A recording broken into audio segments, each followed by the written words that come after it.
Okay, this channel is actually pretty fire. CCK Philosophy. This could be a very good video.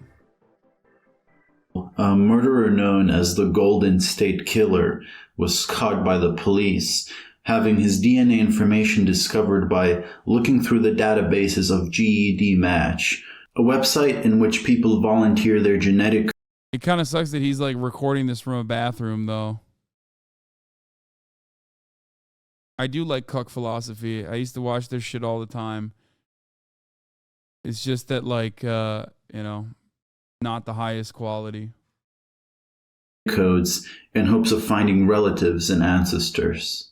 The same year in June, it was discovered that Facebook's algorithms for advertising categories had included a category for people who might be interested in treason against their government. This year, in April, a tweet went viral when a woman was wondering how an airline at an airport was able to scan her face to determine she had bought a ticket when she had not consented for them to store any facial recognition data. What do all of these examples have in common? They're all examples of the fact that we live in a society of control. In 1990, philosopher Gilles Deleuze wrote an essay called Postscript on the Societies of Control, where, using a term borrowed from William S. Burroughs, he argued that we were entering a new type of society, a society of control.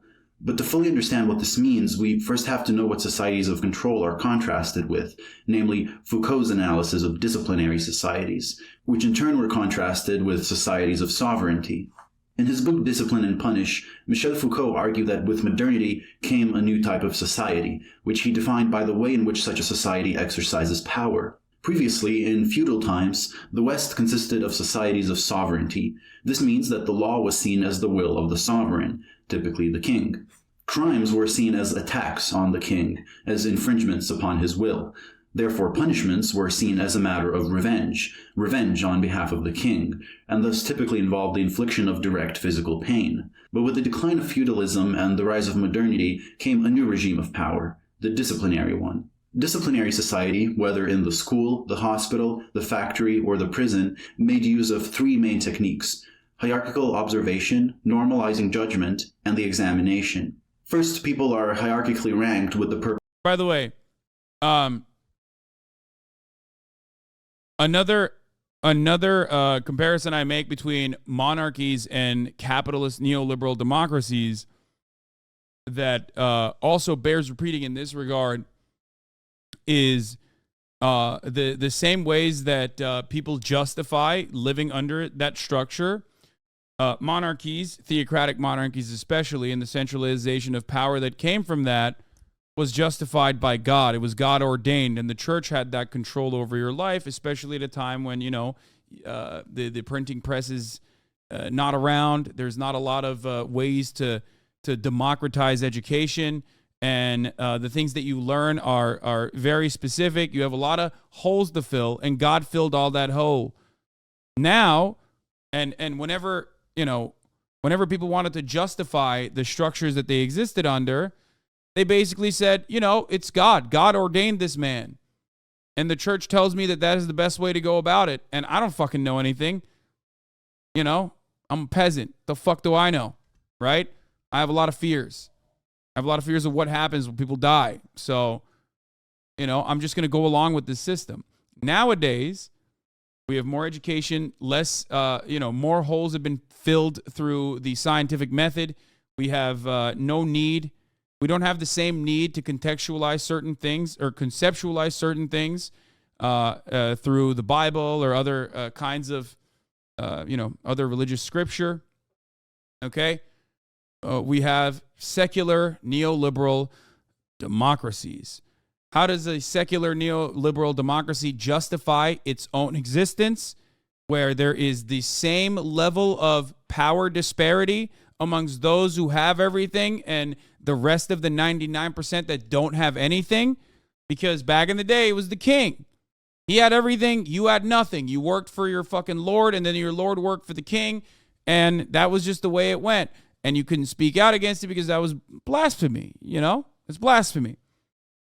Nowadays, we have a capitalist organization of the economy and a capitalist mode of existence. How do we justify that? Through the lie of meritocracy. Okay? So the disparity of power is still the same. Maybe not as extreme as like how it used to be during monarchies, right? They're not like cutting your fucking ear off or your hand off for getting a person in a position of power upset, right? Not that bad. But still, meritocracy is the reason why you look to someone like Elon Musk and say, yeah, nothing is fucked up here. He must have worked hard. The system, the entire system that we exist under has to be just. And it's a self-reinforcing cycle. It is a lie that everyone tells themselves. It is a lie that society was built upon to tell you that, like, no, if you do work hard, like, you will achieve the American dream. Look at all these people that did work hard and achieved it. Because if meritocracy is a lie, okay, if meritocracy is a lie, and those people in positions of power didn't actually work harder and smarter than everyone else to accumulate that level of capital, all of a sudden, why the fuck are you working? Why are you working so hard? You're never going to achieve that. If you recognize your permanent place in society, especially in countries, even in the Western world, where social mobility is becoming, less and less apparent, I guess. When you recognize that, when you recognize your class position and what you are born onto this planet to do, all of a sudden you might have a revolutionary spark. You get it?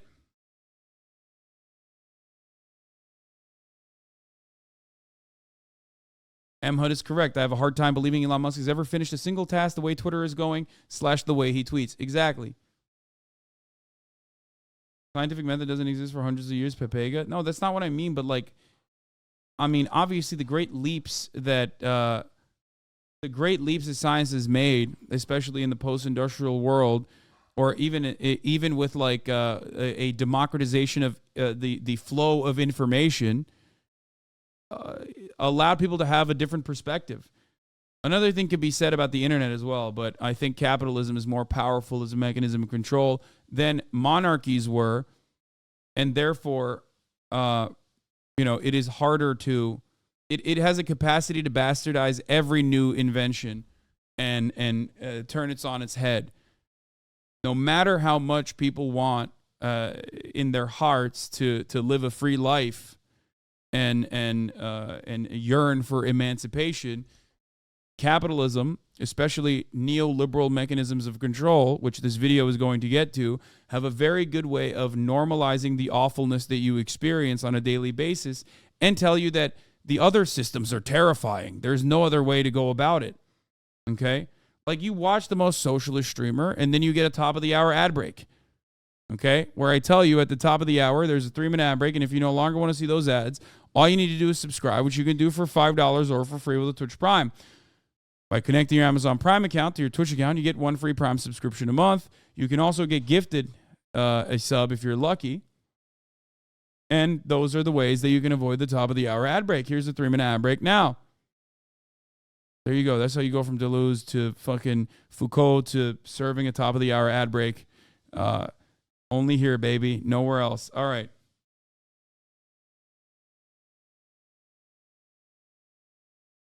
Purpose of observing everyone's behavior. A significant function is carried out even by just the thought that you might currently be. This is a good take too. In a monarchy, you could get executed for you're saying in a monarchy you could execute the king for liberation. Doing that to Bezos or Musk wouldn't change anything. Yes, that is also true. But you didn't really get liberation from that either, though. To be fair, you still had to organize. You just had. And this is the argument that this is what Noam Chomsky and Zizek also talk about within the two different mechanisms of control: the neoliberal mechanism of control versus the authoritarian mechanism of control that you saw within the USSR. When you know that you are being controlled, you at least have an understanding and you can organize against it. Whereas under neoliberalism, organization or an organizational power is diminished because you don't even realize that you're being controlled. Okay, that's it.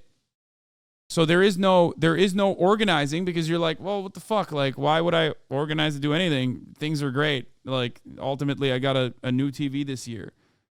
That's the main difference. That's why people, when they talk about China, will say, if Xi Jinping fucks up, no matter how much no matter how much control Xi Jinping exerts over its population, okay? And the CCP certainly does a lot of that, okay? Chinese people understand the concept of Chinese prosperity, but they also understand the concept of the government controlling their existence in a meaningful way, okay? So if there wasn't, if the Chinese government wasn't actually working towards Chinese prosperity in tangible ways that they can see and experience, then they would absolutely revolt against it. They have a history of doing so, and they would certainly do it again because they at least recognize that the government is controlling their existence, whereas here in America, we think we have freedom and we have no understanding of that, so there's no organizational need for it. Anyway. Under observation. When you're at a store and you see a camera, there doesn't even need to be someone watching the footage. The possibility that someone is watching alone is enough for you to regulate your own behavior as if you are being watched. Then comes normalization.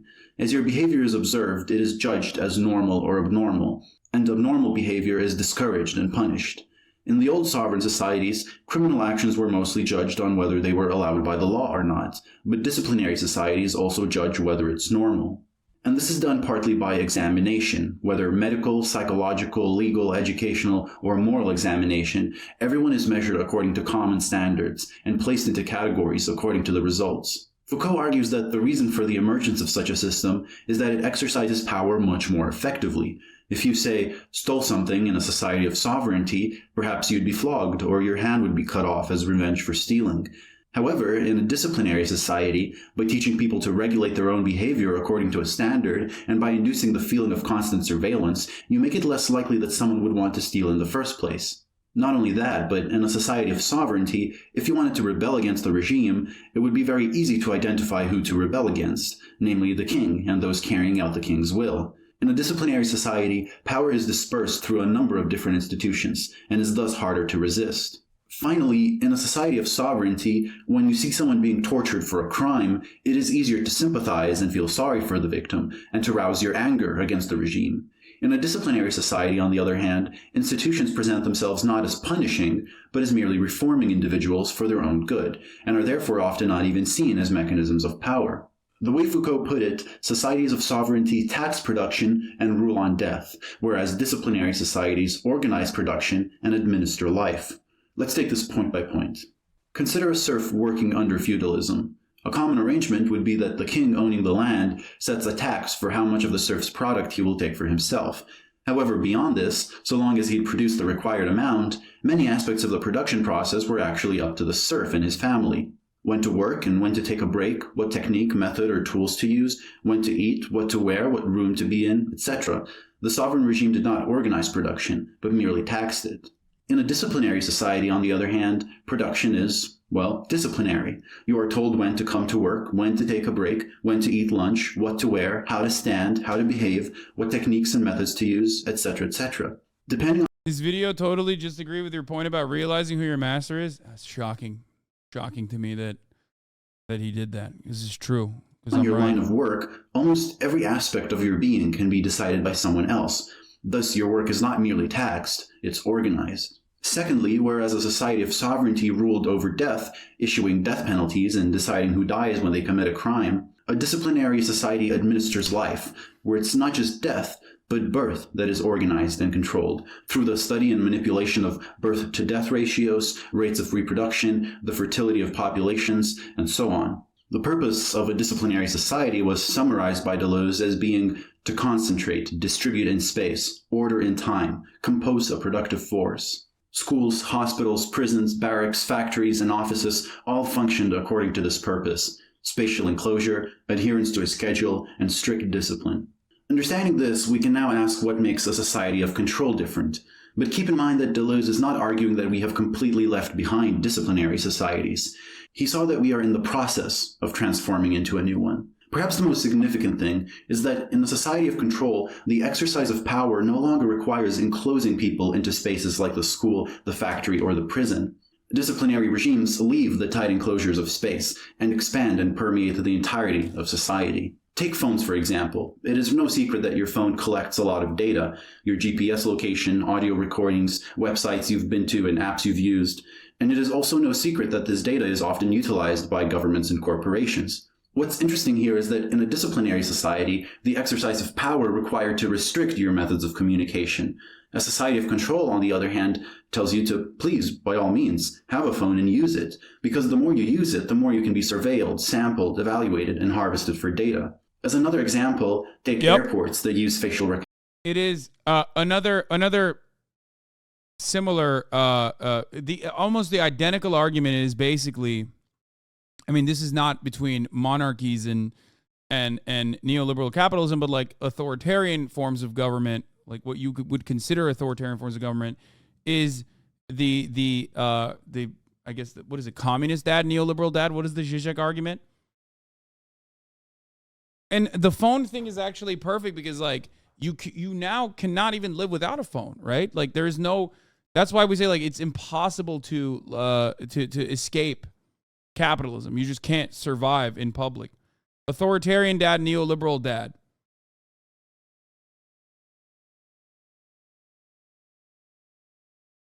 Which is you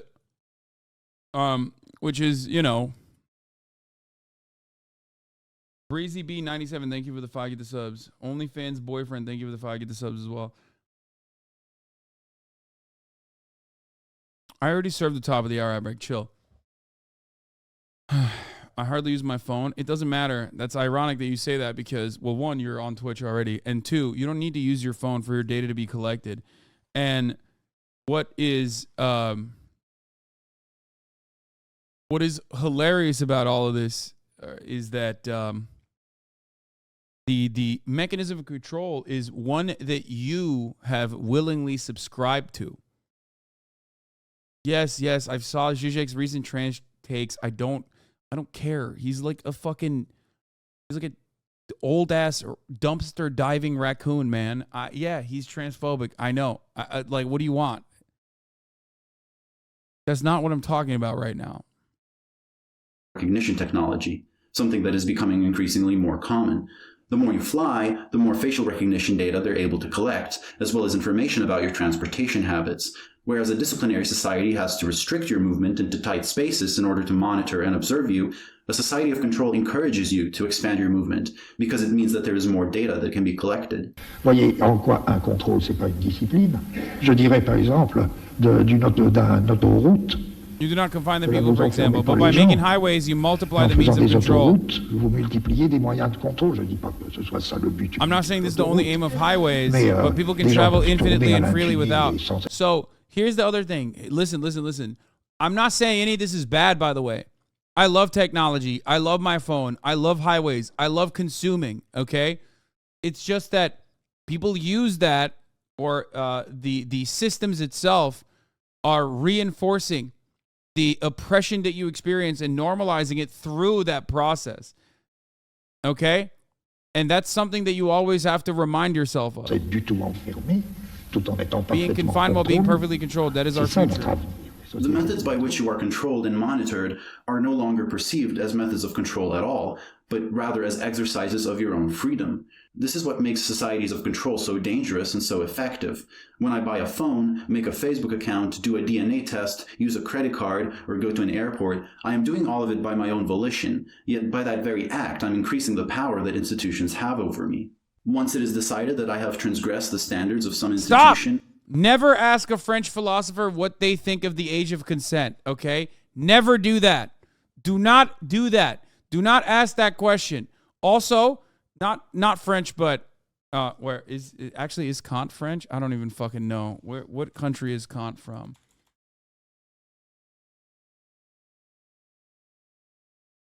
He's German. Okay, don't ask Kant how he thinks black people are made. And don't ask any French philosopher what they think about the age of consent. Yes, you heard me right. I said how black people are made.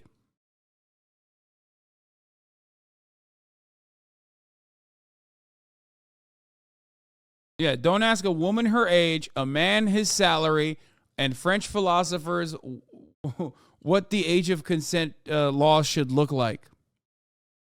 Does being a racist invalidate one's other opinions? Depends. But if that was the case, then they would not be teaching Kant. Which, I mean, I am in favor of the abolition of the philosophy departments across the country. So for that perspective, yes, I do think that being a racist or talking about the arbitrary nature of age of consent laws should immediately nullify our perspective, only because I personally don't like reading and I don't like philosophy majors for the most part, despite the fact that there's plenty of them in this fucking community. So I am on my anti-philosophy shit. I will never stop. Just because we're watching a philosophy YouTube channel does not change that reality. It is very easy to then limit my freedom, place prohibitions on me, and punish me from a distance. To an increasing extent, we rely on things like electronic cards, internet accounts, codes, and mobile services, which can be shut off at any moment. Thus, the exercise of power no longer requires direct physical intervention. Instead, it can be exercised merely through the manipulation of flows of information. It is common for people to undermine the extent of this, but consider, for example, the fact that, at least in the US, your internet service provider collects your browsing data, and it is perfectly legal for them to sell it to both corporations and governments. The amount of US government requests for private Facebook data has been steadily increasing, with 34,000 requests in 2017. 85% of such requests were granted by Facebook without requiring you to consent or even be informed about it. Microsoft, Google, and Apple also all sent data about their users to the government, each granting more than half of government requests for such data. And it's not confined to social media either. As shown by the example of the Golden State Killer, if you have relatives who have used DNA testing technology, even if distant ones, there's a high chance that information about your genetic code is available to corporations and governments as well. And when I talk about control and power, I'm not just talking about being arrested as an enemy of the state.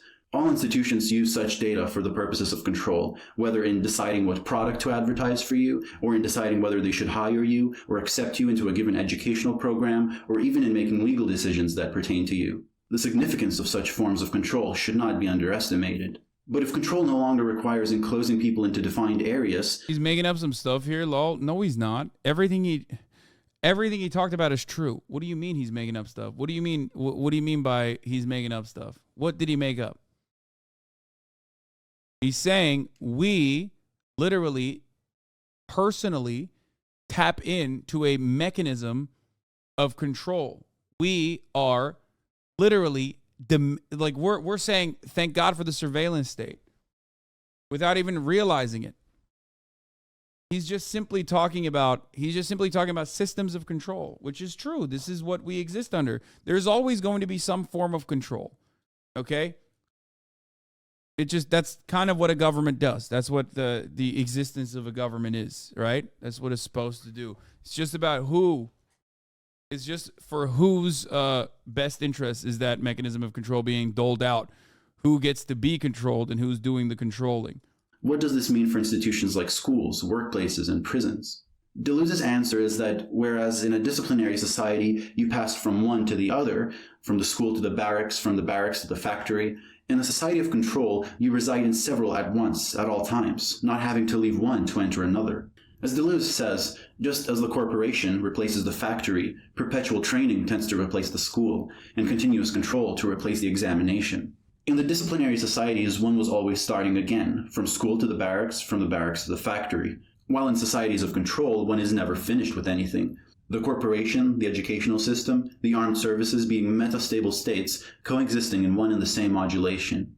In a disciplinary society, because institutions were spatial, at least you knew when you left them. You knew when you've left the workplace and were able to take a break from work for the day. But this is increasingly not the case in a society of control. Even when you're at home, you're expected to continue doing work, filling out papers, constantly checking your email and watching out. That's why I always say under capitalism, every new technological achievement is not done to actually make people's lives easier, make the working class lives easier, but to extract more profits, more surplus labor value from the working class. The AI and automation conversation is yet another example of this very same argument. The invention of the fucking mobile phone and the internet creating a 24/7 work cycle is the exact same shit.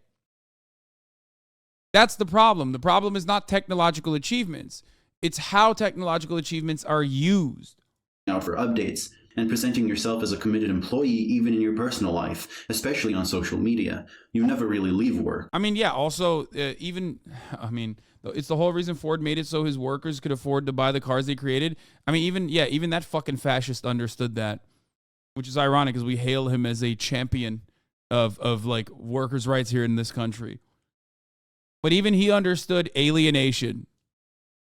Literally. Yeah, I said hail, which is funny when talking about Mr.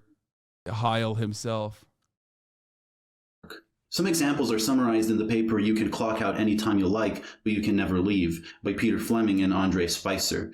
For example, sociologist Gideon Kunda studied a high-tech corporation in the US. The study, quote, revealed that the expectation for long working hours was built into the organization culture and was very difficult to resist once it had been internalized. The organization he called Tech attempted to appropriate as much time as possible from organizational members, and this could only be done if workers come to actively desire it themselves.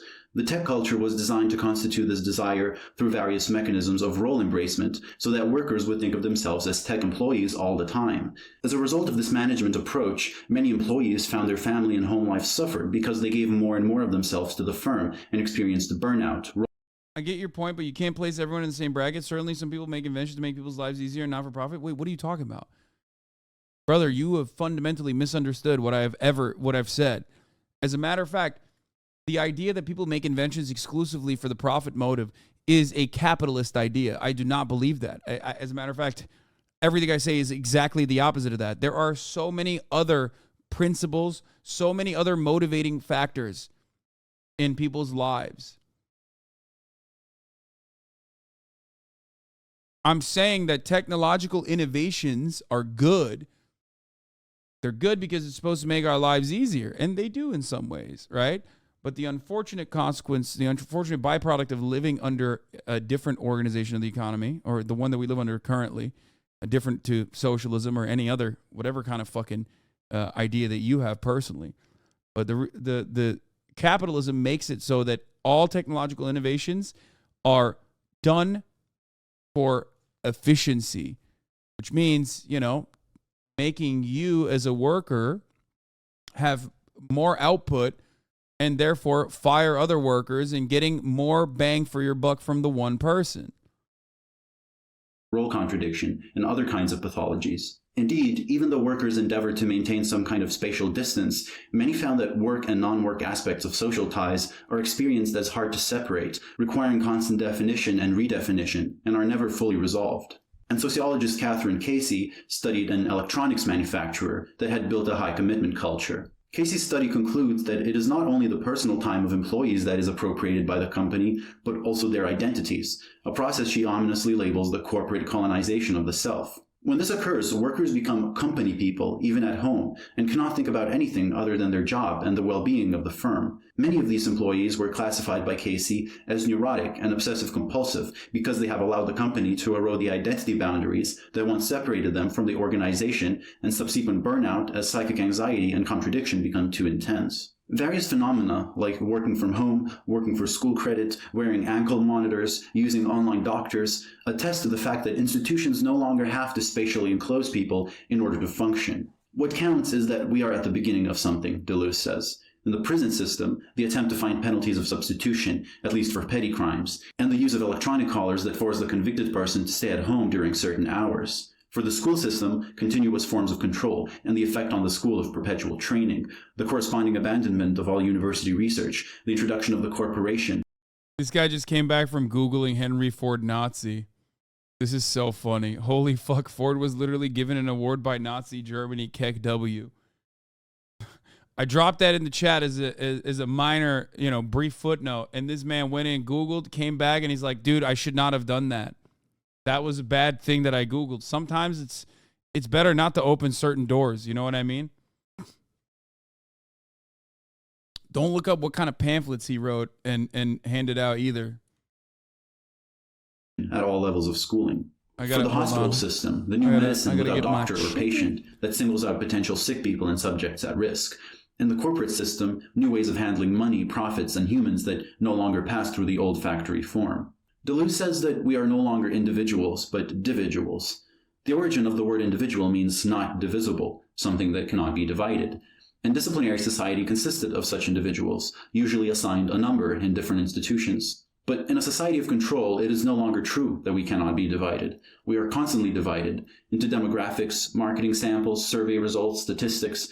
It is through these aggregates of information that institutions view us. The number is replaced by the code. What's impressive about Deleuze's essay is how well, even in the early 90s, it was able to identify the trends that we are even more clearly moving towards today. What's important, however, is not just to identify such trends, but identify their dangers and new methods of resistance. Deleuze is not saying that societies of control are worse than disciplinary societies, or that disciplinary societies are worse than sovereign ones. There is no need to fear or hope, he says, but only to look for new weapons. Many young people strangely boast of being motivated. They re-request apprenticeships and permanent training. It's up to them to discover what they're being made to serve, just as their elders discovered, not without difficulty, the telos of their disciplines. And now I'd like to thank the individuals that support me on Patreon. 1108-4777-98641-4844, 1098-17628, 01. Okay, yeah, that was CCK Philosophy. Great video. What are societies of control? Great video from his bathroom that he filmed.